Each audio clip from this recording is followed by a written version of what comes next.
பல்லாயிரக்கணக்கான இயந்திர துப்பாக்கிகளும் கைத்துப்பாக்கிகளும் பாதாள உலக குழுவினரிடம் தாராளமாக புழக்கத்தில் இருக்கின்றன என கூறப்படுகின்றது. வணக்கம், இன்றைய பார்வை நிகழ்ச்சியோடு இணைந்திருக்கின்றீர்கள்.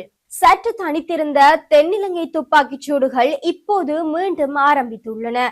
போதைப் பொருள் கடத்தல்காரர்களும் போதைப் பொருள் வர்த்தகர்களும் பாதாள உலக குழுவினருக்கு எதிரான கைது நடவடிக்கைகளை தேசிய மக்கள் சக்தி அரசு பெருமெடுப்பில் தீவிரப்படுத்தி இருப்பதாக கூறப்பட்ட பின்புலத்தில் தென்னிலங்கையில் இடம்பெற்ற துப்பாக்கிச் சூட்டு வன்முறை சற்று தணிந்திருந்தது. ஆனால் பிப்ரவரி மாத பிறப்புடன் விவகாரம் மீண்டும் சூடு பிடிக்க தொடங்கியுள்ளது. எவ்வளவுதான் அரசும் போலீசாரும் படையினரும் பாதாள உலக குழுவுக்கு எதிராக தீவிர நடவடிக்கைகளை எடுத்தாலும் அவர்கள் மீண்டும் உருவெடுத்து தீவிரமாக வெளிப்பட்டு வருகின்றார்கள். பல்லாயிரக்கணக்கான இயந்திர துப்பாக்கிகளும் கை துப்பாக்கிகளும் பாதாள உலக குழுவினரிடம் இன்னும் தாராளமாக புழக்கத்தில் இருக்கின்றன என கூறப்படுகின்றது. அரசுக்கும் படைகளுக்கும் போலீசாருக்கும் சவால் விடத்தக்க வகையில் பாதாள உலக குழு மிகுந்த உயிர்ப்புடன் நாட்டில் செயல்பட்டு வருகின்றது. என்னதான் பாதாள உலக குழுக்களின் தாதாக்கள் வெளிநாட்டில் மறைந்து இருந்தாலும் அவர்களை அங்கிருந்து இழுத்து வந்து சட்டத்தின் முன் நிறுத்துகின்றோம் என்று அரசு தரப்பு மார்த்தட்டி கொண்டாலும் பாதாள உலக குழுவினரின் கைவரிசை தனித்துவமாக தொடர்ந்து கொண்டே இருக்கின்றது. பாதாள உலக குழுக்களின் இந்த துப்பாக்கி கலாச்சாரம் தென்னிலங்கையில் தான் நிலை பெற்றுள்ளது. தமிழர் தாயகமான வடக்கு கிழக்கில் அல்ல, ஒரு காலத்தில் தமிழர் தாயகத்தில் இலங்கையின் வடக்கு கிழக்கில் மோசமான யுத்தம் நடைபெற்றது. ஆனால் இப்போது ஆயுதங்களை தாங்கி அச்சுறுத்தலை விடுத்து வருபவர்கள் தமிழர்கள் அல்ல, தென்னிலங்கையை மையமாக கொண்ட பாதாள உலக குழுக்களும் மாஃபியா கும்பலும் தான்.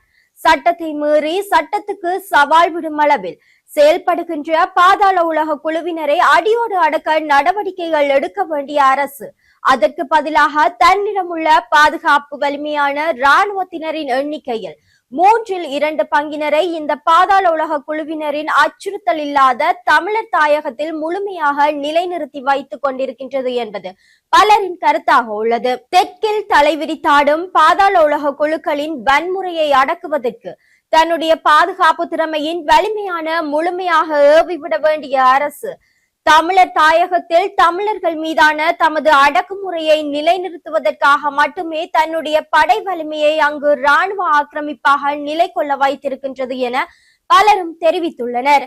இந்த பேரினவாத வெறித்தன்மையை களைந்து நீதி நியாயத்துடன் செயல்பட அது முன்வந்தால் மட்டுமே தென்னிலங்கையை பாதாள உலக குழுக்களை அடக்கக்கூடியதாக இருக்கும்.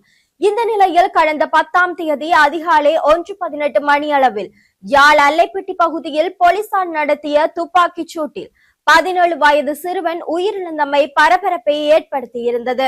உயிரிழந்த சிறுவனின் சடலத்துடன் உறவினர்கள் வீதியில் இறங்கி போராட்டத்தில் ஈடுபட்டதுடன் போலீசாரும் கடும் வாக்குவாதத்தில் ஈடுபட்டதால் வட்டுக்கோட்டை பகுதியில் பெரும் பதற்றம் நிலவியது. உயிரிழந்த சிறுவனின் இறுதி கிரிகைகள் கடந்த வியாழக்கிழமை வட்டுக்கோட்டை சித்தங்கனியில் உள்ள அவரது இல்லத்தில் நடைபெற்றது. இதன்போது சிறுவனை சுட்டுக்கொலை செய்த போலீசாரை உடனடியாக கைது செய்ய வலியுறுத்தி உறவினர்கள் சடலத்துடன் வீதியில் இறங்கி போராட்டத்தில் ஈடுபட்டனர்.